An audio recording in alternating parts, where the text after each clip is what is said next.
Hey there people, welcome to Onyx Movies. Today I will show you a comedy, romance, horror film from 2020, titled Spontaneous. Spoilers ahead. Watch out and take care. Mara is seen sitting in class, bored as heck. She drops her pencil and when she reaches for it, the girl in front of her explodes. Mara says that the girl was nice and normal, not particularly explosive. Everyone runs out of the classroom, except for her. The two of them were never really friends, just classmates. All of the students like the dead girl, but one of them in particular.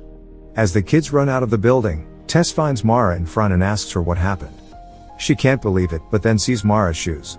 Forensics are seen taking evidence from the classroom. The only thing really damaged in the explosion was the girl, everything else, as Mara says, was aesthetics. Her classmates are taken to a police station and questioned. Mara jokes with the police officer, but he sees through her wit. Next, they're given the opportunity to shower and Mara asks if she could get her shoes back. The police gives the students new clothes and make them wait in the station. Dylan makes an offbeat comment how the whole thing looked like a Cronenberg movie, but only Mara laughs. The rest talk about their theories on why the thing happened, when one of the girls asks when they'll let them go. Mara says that will happen when they can be sure if the thing doesn't happen again to one of them. Mara's parents pick her up from the police station and bring her home. When they arrive she goes to her room and smokes pot, then gets a text from someone telling her that they have a crush on her. They continue texting and she giggles. The girl's funeral is the next day. Mara and Tess watch as the girl's father takes a sticker from his car. Then they go to get some shrooms from the Dalton twins. Tess thinks it's a bad idea. Later, they're getting coffee and Mara puts all of the mushrooms in her latte. The two of them were friends since they were very young and plan to remain friends until they're old and live in a beach house together. They talk about the girl that died, when Dylan approaches and asks to join them. He flirts with Mara and she realizes that he was the boy that texted her before. Dylan tells them that what happened made him think about life and that now he wants to live his to the fullest. Mara gets sick because of the mushrooms and throws up in the toilet, while Dylan holds her hair. She starts hallucinating and tells him about it. He thinks that that's awesome. Her hallucinations continue through the night and he stays with her. They talk about what happened, saying that they both missed seeing it. Dylan gets her home and asks her out on a date. Later, her and Tess are lying in her bed and talking. Mara says that she won't continue taking drugs. Tess asks if she's cried yet and tells her that she cries all the time. It's the day of the homecoming game and the two girls arrive at school wearing costumes. They see that the other students have built a shrine for the dead girl, when Dylan joins them. He recognizes Mara's costume as Carrie. Later the two of them talk in the library and she asks him how he got a crush on her. He tells her that it started on the first day he saw her and everything grew from there. The day the girl died and Mara said that it could happen to all of them too made him decide to ask her out and stop waiting for the right moment. At the game, she's taking photos of the jocks, waiting for their jerseys to line up and spell something dirty. He laughs at her jokes, then she tells him about the moment she realized she liked him. They have a nice moment together, when something happens during the game. Everyone runs out screaming, because one of the players has exploded. Dylan grabs Mara's hand and drags her out of there. They hug behind the sports arena. The city becomes an important news story. The media has dubbed what happened the Covington curse. Tess and Mara attend the latest memorial, where everyone fondly remembers the boy that died. The next day, her parents inform her that school has been cancelled indefinitely. They tell her that they'll still keep applying to colleges, so she's set after everything blows over. Mara makes a joke that now they can't tell her that back in their day was worse than what she has now. That night, Dylan comes to pick her up in an old ice cream truck which he got that day. He bought it to make everyone laugh. The two of them go to a school party in the memory of the kids that died, but quickly go out for a walk. They throw away their drinks, because they think it could be alcohol that might make it happen. They laugh as they wonder about what really makes the teenagers explode. After a moment they stop and talk about his father, then they kiss. Suddenly they hear screaming from the house and go to check what happened. Another student died. Mara and Tess talk to Agent Rossetti. She doesn't know what is happening either. Rossetti asks for their help and tells them to bring her something. Next, she goes to the Dalton twins and tells them that the agent told her to bring her drugs. Mara thinks that the reason behind it isn't because the police thinks the drugs are actually causing it, but just to check all possibilities. She tells them that she will buy everything from them. The three of them drive to the place where the twins hide their stash. They tell Mara that they will be leaving town soon and she tells them about Dylan, as she's texting with him. Suddenly, the brother blows up. The sister quickly jumps over to the driver's seat and tries to drive the car, when she blows up too. Dylan finds the car wrecked, but doesn't find Mara immediately. He sees a bloody handprint and goes to search for her in the woods. Dylan finds her washing up in a river and he hugs her, saying that he thought she died in the car. He's brought her a sweatsuit and called Rossetti before he got there. Suddenly, he sees someone in a hazmat suit watching them. Immediately, more appear and grab the two of them. Mara is in a hospital when a doctor shows up, telling her that they're there to help. She starts panicking, but sees Dylan on the bed next to her. They make an ET joke together, confusing the doctors. That night, Dylan wakes up and tells her that the whole class is there too. She pushes her bed closer to his and he tells her about the questions the doctors asked him. He calls her his girlfriend and she likes it. The government has officially quarantined the entire class. The head doctor questions the students. She asks about the kids that died, about their dreams and emotions, as well as what they want to do in college. Mara replies that she only wants to stay alive. That night, Mara and Tess talk at their bunks. Tess is worried that it might happen to Mara and makes her promise that it won't. She says that if Mara goes, so would she. The next day, the class is in a recreational chamber. Mara complains that she's bored and says that they should break out. No one wants to or have already tried, so they start talking about the explosions. Two boys argue if it's a curse or not. Dylan shares a dumb idea and everyone ridicules him. Him and Mara make out in the shower.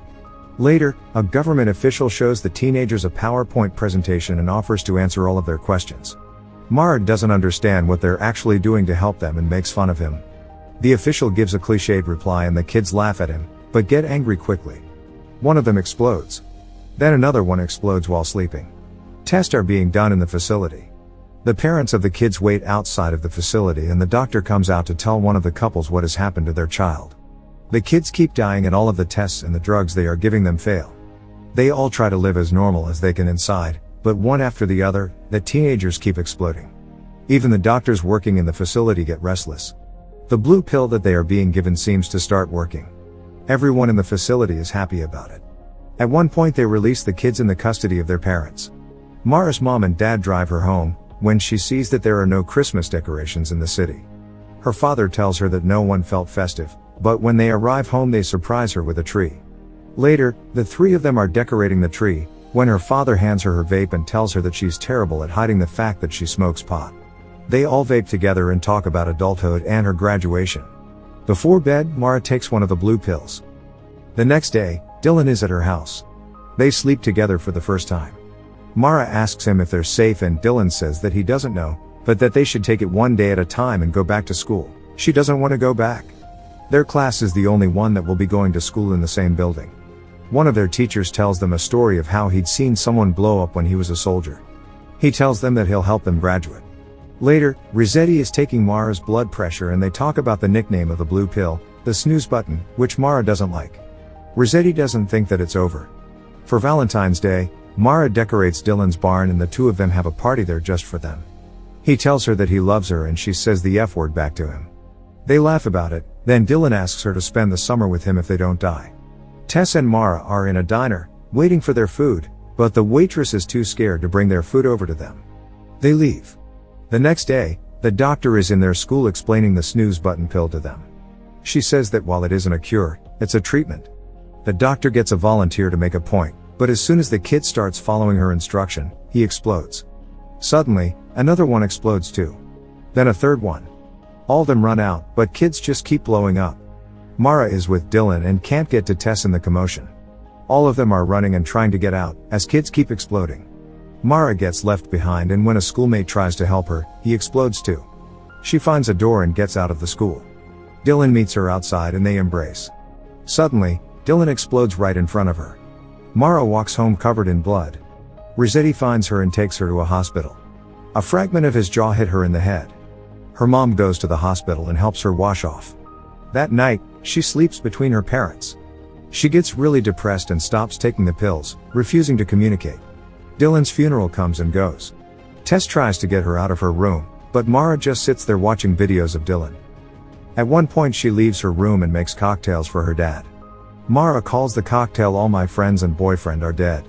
She drinks the drink and her dad tells her that he's not equipped to deal with this. Mara tries to joke, but just keeps getting drunk. She leaves her house that night drunk and the next day shows up at Tess's house, still drunk. They argue about going to school. Tess doesn't know how to help her because Mara has lost all hope. She goes to school, leaving Mara behind. After that, Mara storms a protest about the curse, then steals alcohol from a store. The people that work there let her take it. Agent Rossetti waits for her in front of the store, and when Mara tries to throw her a bottle of vodka, she breaks her window. Later, she argues with her parents about that and about getting drunk constantly.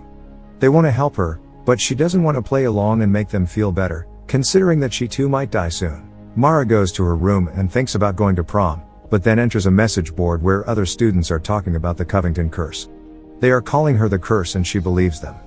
Mara goes to her school and visits the memorial for the first girl, then her classroom, and finally the place where Dylan died. It's the night of the prom and Mara is sitting on a swing. Tess joins her and they start talking about their future again. She tells Mara that she's leaving Covington that night. Before she leaves, Tess tells Mara that she'll always be her best friend. Mara eventually makes it to prom, drunk. The atmosphere inside is terrible. Everyone is doing their own thing and she laughs about it, then goes to spike the punch.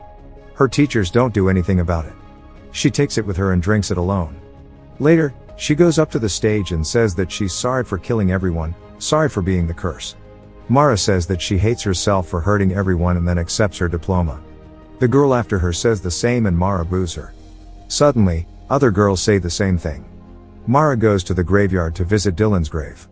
She tells him that she loves him too and lies down on his tomb. His mom finds her there and asks to join her, then lies down beside her. Mara apologizes for not coming to the funeral and tells his mom about the first time she hung out with Dylan. His mom says that he told her that he held Mara's hair, and the girl asks her if she thought she was bad news. The mom says that she just thought that Mara was in a lot of pain and didn't know how to deal with it. Mara tells her that she feels like she's dying and that she's scared all the time. Dylan's mom says that life just feels like that sometimes and that none of the kids deserved what happened to them. Mara asks her if she's okay, and when she shakes her head, the girl holds her. She comes back home the next day with her parents waiting for her. Mara apologizes to them and they reconcile.